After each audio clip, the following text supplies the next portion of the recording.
Hello everyone, welcome to science study centre. તો મારું નામ છે હિરેન પટેલ અને સરદાર સ્કૂલની અંદર હું તમારો કેમિસ્ટ્રી સબ્જેક્ટ લઈશ. સાથે સાથે હું સાયન્સ સ્ટડી સેન્ટર સાથે પણ સંકળાયેલો છું. તો આપણે સાયન્સની શાખા સાથે સંકળાયેલા છીએ, વિજ્ઞાન સાથે સંકળાયેલા છીએ. તો સૌથી પહેલાં સમજીએ કે આ વિજ્ઞાનનો શું મતલબ થાય. વિજ્ઞાન એટલે શું? તો આપણી આજુબાજુમાં ઘણી બધી ઘટનાઓ ઘટતી હોય છે અને આ બધી જ ઘટનાઓને સમજવાનો પ્રયત્ન આપણે સાયન્સની અંદર કરીએ છીએ, આપણે વિજ્ઞાનની અંદર કરીએ છીએ. એટલે વિજ્ઞાન એ બીજું કંઈ નહીં પરંતુ એક શાખા છે કે જેમાં આપણી આજુબાજુમાં ઘટતી ઘટનાઓને સમજવાનો પ્રયત્ન કરીએ છીએ. અત્યારે હું અહીંયા આગળ લેક્ચર લઈ રહેલો છું, હું કંઈક બોલું છું અને તમે કંઈક સાંભળી રહેલા છો, તો આ પણ એક ઘટના કહેવાય ને.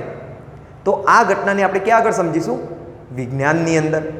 મેં બોર્ડની અંદર કંઈક લખેલું છે, બ્લુ કલરથી કંઈક લખેલું છે. તો આ બ્લુ કલર તમને દેખાય છે, લખેલું તમને કંઈક દેખાય છે.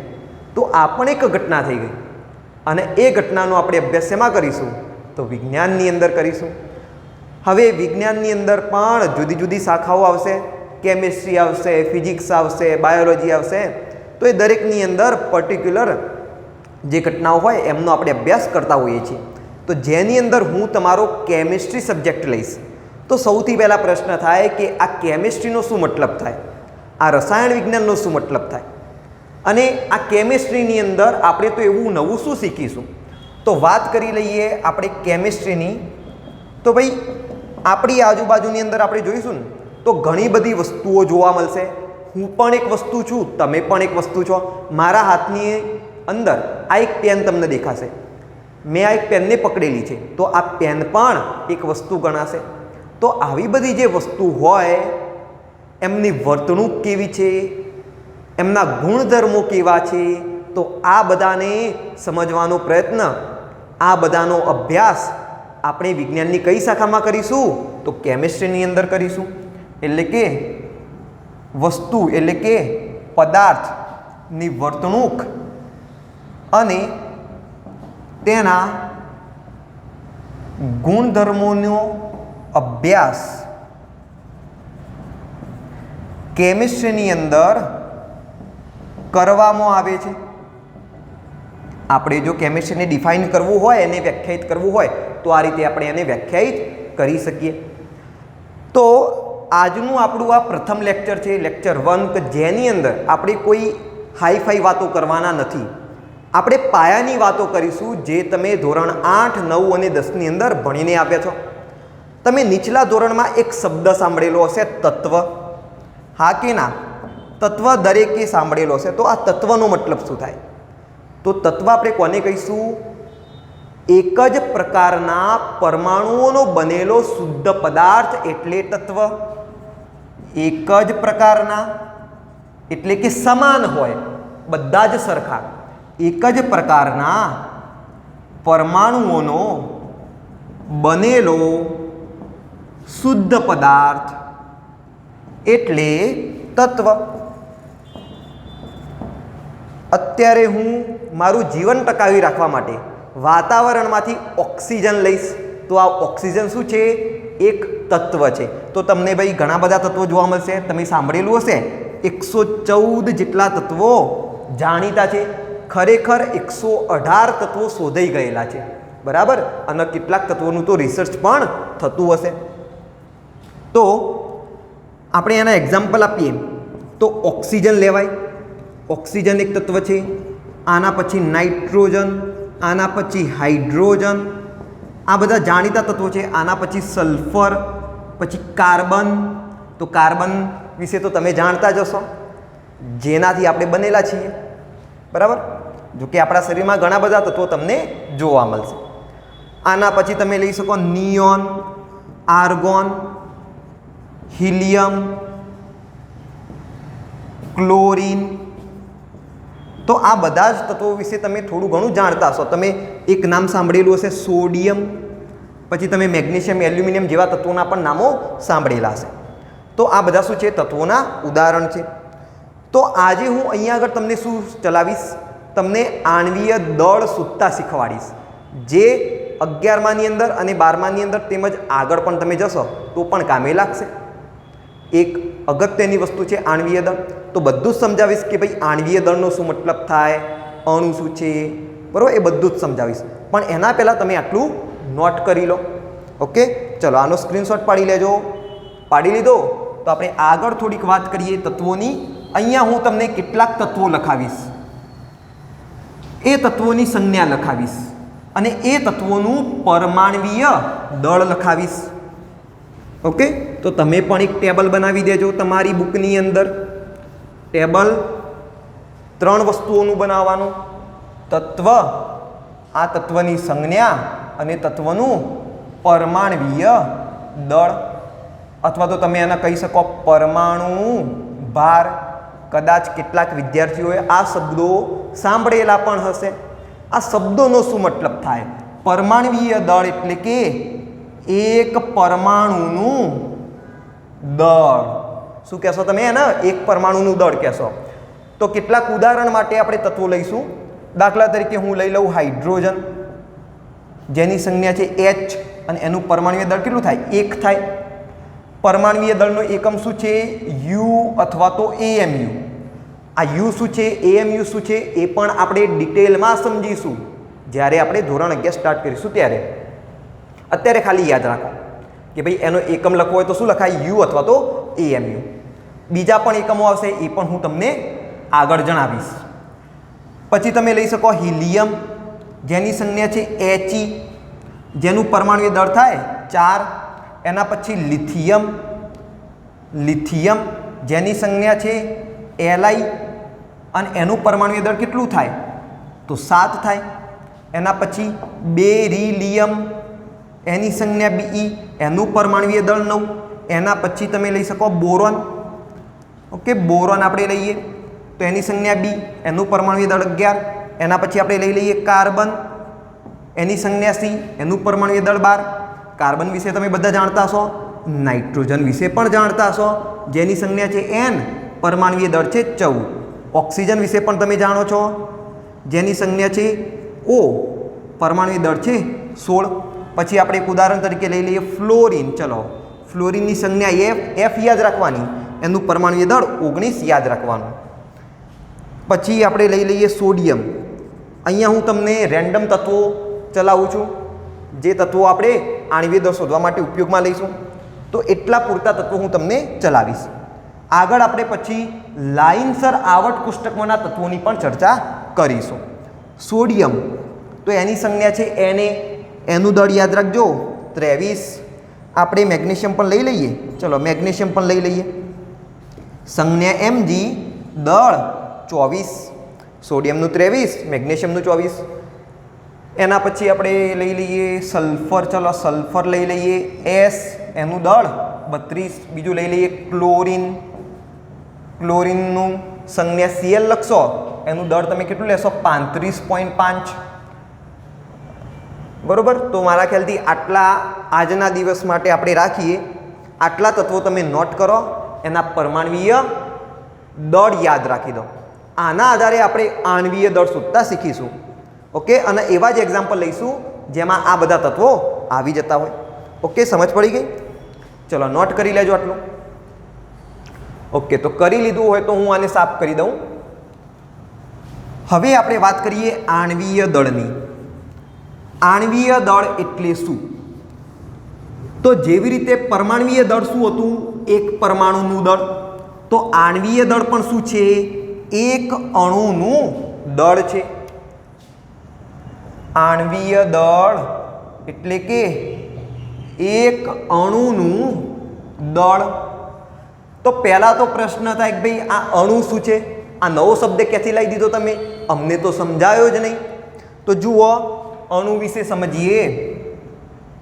તો અણુ છે જ્યારે જુદા જુદા પરમાણુઓ ભેગા થશે ત્યારે અણુ બનાવશે. તો તો એની જો સાચી વ્યાખ્યા મારે આપવી હોય તો હું આપી શકું કે એક જ પ્રકારના કે જુદા જુદા પ્રકારના તત્વોના પરમાણુઓ જોડાઈને અણુ બનાવે છે. તો અણુ શું છે? તો જ્યારે એક જ પ્રકારના પરમાણુઓ અથવા તો જુદા જુદા પ્રકારના તત્વોના પરમાણુઓ એકબીજા સાથે જોડાશે ત્યારે અણુ બનાવશે. અહીંયા લખી દેજો, એક જ પ્રકારના કે જુદા જુદા પ્રકારના એકથી વધારે, બરાબર. પરમાણુ કેટલા હોવા જોઈએ? એકથી વધારે પરમાણુઓ હોવા જોઈએ. એકચ્યુઅલીમાં અહીંયા લખજો તમે ઉપરના ભાગે એકથી વધારે. તો વ્યાખ્યા ખાસ યાદ રાખવાની, ભાઈ વ્યાખ્યા શું કહેવા માંગે છે આપણને? એક જ પ્રકારના કે જુદા જુદા પ્રકારના તત્વોના એકથી વધારે પરમાણુઓ જોડાઈને શું બનાવશે? અણુ બનાવશે. દાખલા તરીકે હું એક તત્વ લઈ લઉં, હાઇડ્રોજન. આ હાઇડ્રોજન જે હોય એનો પરમાણુ કયો હશે? H પરમાણુ હશે. તો અમે લઈ લીધો હાઇડ્રોજનનો H પરમાણુ. ક્લિયર? હવે આવો એક H પરમાણુ બીજા H પરમાણુ સાથે જોડાઈ જશે. આવો એક H પરમાણુ બીજા H પરમાણુ સાથે જોડાઈ જશે અને શું બનાવશે? H2 બનાવશે. તો હવે પરમાણુની સંખ્યા એકથી વધારે છે તો આને આપણે કહીશું અણુ. આને શું કહેવાનો? H2 અણુ કહેવાનો. તો પરમાણુ હોય તો એની અંદર એક જ પરમાણુ હોય, એકથી વધારે પરમાણુઓ જોડાશે તો અણુ બનાવશે. હવે આ જોડાયેલા પરમાણુઓ એક જ તત્વના હોય અથવા તો પછી જુદા જુદા પ્રકારના તત્વોના હોઈ શકે છે. દાખલા તરીકે અહીંયા આગળ H2 અણુ બનાવ્યો તો એની અંદર બંને હાઇડ્રોજનના જ હતા પરમાણુઓ. દાખલા તરીકે હું લઈ લઉં H2O, જેના તમે કહો છો પાણી, નથી કહેતા પાણી, વોટર, H2O. તો H2O ની અંદર તમે ધ્યાનથી જુઓ, બે હાઇડ્રોજનના પરમાણુઓ છે અને એક ઓક્સિજનનો પરમાણુ છે. તો એકથી વધારે તો પરમાણુ હશે, પરંતુ એ સમાન પણ હોઈ શકે અથવા તો અલગ અલગ પણ હોઈ શકે. ક્લિયર છે આટલી વસ્તુ? ઓકે, તો અહીંયા સુધી આપણે રાખીએ, બરાબર. એના પછી આપણે આણ્વીય દળની ગણતરી કરીએ. તો નોટ કરતા રહેજો સાથે સાથે. હવે આપણે વાત કરીએ આણ્વીય દળની. તો આણ્વીય દળનું સૂત્ર તમે યાદ રાખી દો. આણ્વીય દળ બરાબર અણુમાં રહેલા બધા જ પરમાણુઓના પરમાણ્વીય દળોનો સરવાળો. અણુમાં રહેલા બધા જ પરમાણુઓના પરમાણ્વીય દળોનો સરવાળો કરશો એટલે તમને આણ્વીય દળ મળી જશે. એક્ઝામ્પલ તરીકે આપણે લઈએ H2O. તો આ H2O નો શું છે? એક અણુ. આ અણુનું મારે શોધવું છે આણ્વીય દળ, કે ભાઈ આનું આણ્વીય દળ કેટલું થાય. તો હું કેવી રીતના શોધીશ? હું કરીશ આ બધા જ પરમાણુઓના દળોનો સરવાળો. અહીંયા આગળ આ એક હાઇડ્રોજન પરમાણુ, આ બીજો હાઇડ્રોજન પરમાણુ, H2 છે ને, બે હાઇડ્રોજન, આ એક ઓક્સિજન. આ હાઇડ્રોજનનું દળ કેટલું? 1. આ હાઇડ્રોજનનું દળ કેટલું? 1. આ ઓક્સિજનનું દળ કેટલું? 16. આ બધાનો શું કર્યું? તો સરવાળો કર્યો તો તમે. તો જવાબ કેટલો આવશે? 16 + 1 એટલે 17, 17 + 1 એટલે 18. તો ભાઈ આનો 18 જવાબ કેટલો આવશે? 18 આવશે. અને એનો એકમ તમે યુ લખી શકો. સમજ પડશે? ફોર એક્ઝામ્પલ હું લઈ લઉં, દાખલા તરીકે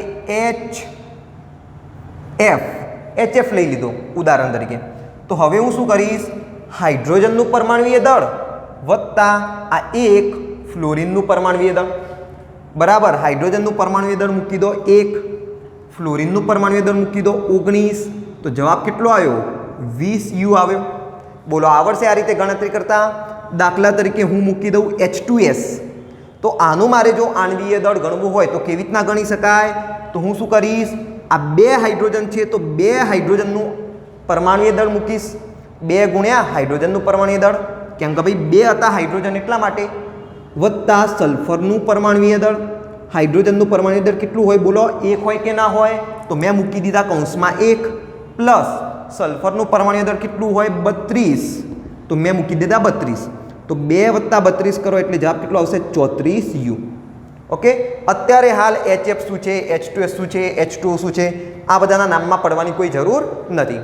આગળ જશો એટલે ઓટોમેટિક ખ્યાલ આવી જશે. ઓકે, ચલો H2O2 ની વાત કરીએ તો એમાં કેટલા ગણશો? 2 હાઇડ્રોજનનું પરમાણુય દળ વત્તા 2 ઓક્સિજનનું પરમાણુય દળ. ચલો મૂકી દો કિંમતો. 2 કૌંસમાં 1 વત્તા 2 કૌંસમાં 16. 2 વત્તા 16 દુ 32 લખાય. 32 વત્તા 2 એટલે 34 લખાય. તો તમને આનું પણ આણ્વીય દળ કેટલું મળશે? 34 મળશે. ઓકે, તો પરમાણુનું દળ હોય તો પરમાણ્વીય દળ અને એક અણુનું દળ હોય તો આણ્વીય દળ. તો મારા ખ્યાલથી તમને થોડીક સમજ પડતી હશે. ચલો તો આટલા એક્ઝામ્પલો લખો, તમે સ્ક્રીનશોટ પાડી દો ફટાફટ. આપણે બીજા કેટલાક એક્ઝામ્પલો સોલ્વ કરીએ. ઓકે, એના પછી તમને વિદાય પણ આપી દઈએ. ચલો NaCl ની વાત કરીએ. NaCl તો એમાં આપણે લખીશું Na નું પરમાણુય દળ વત્તા Cl નું પરમાણુય દળ. Na નું પરમાણુય દળ થશે 23, Cl નું થશે 35.5. બંનેનો સરવાળો કરો તો 5.5 ને 3 8, 3 ને 2 5, 58.5 યુ તમારો જવાબ આવશે. ભાઈ આ NaCl શું છે ખબર? મીઠું. તો તમે બધાએ ખાધેલું હશે, જેને આપણે કેમિસ્ટ્રીની લેંગ્વેજમાં કહીશું સોડિયમ ક્લોરાઇડ. ઘરમાં કહીશું આપણે એને મીઠું. ઘરમાં સોડિયમ ક્લોરાઇડ ના કહેતા, નહીંતર કોઈને સમજ જ નહીં પડે. તમે ખાવા બેઠેલા હોય અને તમે પછી માગો કે મમ્મી સોડિયમ ક્લોરાઇડ આપો, તો ભાઈ ખબર જ ના પડે કોઈને. એટલે ત્યાં આગળ આપણે વાપરીશું મીઠું, કેમિસ્ટ્રીમાં વાપરીશું સોડિયમ ક્લોરાઇડ. ચલો એક બીજું ઉદાહરણ લઈએ. દાખલા તરીકે MgO હોય તો મેગ્નેશિયમનું પરમાણુય દળ વત્તા ઓક્સિજનનું પરમાણુય દળ. મેગ્નેશિયમનું મૂકી દો 24 વત્તા ઓક્સિજનનું મૂકી દેશો 16. જવાબ કેટલો આવ્યો? 6 4 10 વિદ્દી 1 2 2 4 40 ગ્રામ. ચલો એક બીજો પણ યુનિટ છે 40 ગ્રામ પ્રતિ મોલ, તો એ આગળ આપણે તમને ચલાવી આપીશું. અત્યારે યાદ રાખો યુ. તો MgO નું આણ્વીય દળ કેટલું મળ્યું? યુ મળ્યું. ઓકે, તો મારા ખ્યાલથી તમને થોડીક સમજ પડતી હશે. તો હું શું કરું, તમને કેટલાક હોમવર્કની અંદર એક્ઝામ્પલ આપું, તો તમે એનો જાતે પ્રયત્ન કરજો. જેટલું જાતે પ્રયત્ન કરશો, જેટલું વિચારશો એટલું વધારે આવડશે. ઓકે, તો રિવિઝન કરતા રહો, વાંચતા રહો અને મહેનત કરતા રહો. તો અહીંયા આગળ હું તમને હોમવર્ક આપી દઉં. દાખલા તરીકે તમે લઈ લો MgCl2. તમે શોધી દો NaOH નું આણ્વીય દળ. તમે શોધી દો NaF નું આણ્વીય દળ. એના પછી તમે શોધી દો SO2 નું આણ્વીય દળ. પછી તમે શોધી દો CH4 નું આણ્વીય દળ, CO2 નું આણ્વીય દળ. બરાબર. પછી માની લો કે તમને આપેલું હોય C2H6, તો ભાઈ આનું પણ આણ્વીય દળ તમે શોધી દેજો. બરાબર. તો ચલો આટલા એક્ઝામ્પલો આજના દિવસ માટે તમે સોલ્વ કરજો. આપણે લેક્ચર 2 ની અંદર કંઈક બીજા પાયાના ટોપિકની પણ ચર્ચા કરીશું. Okay, thank you.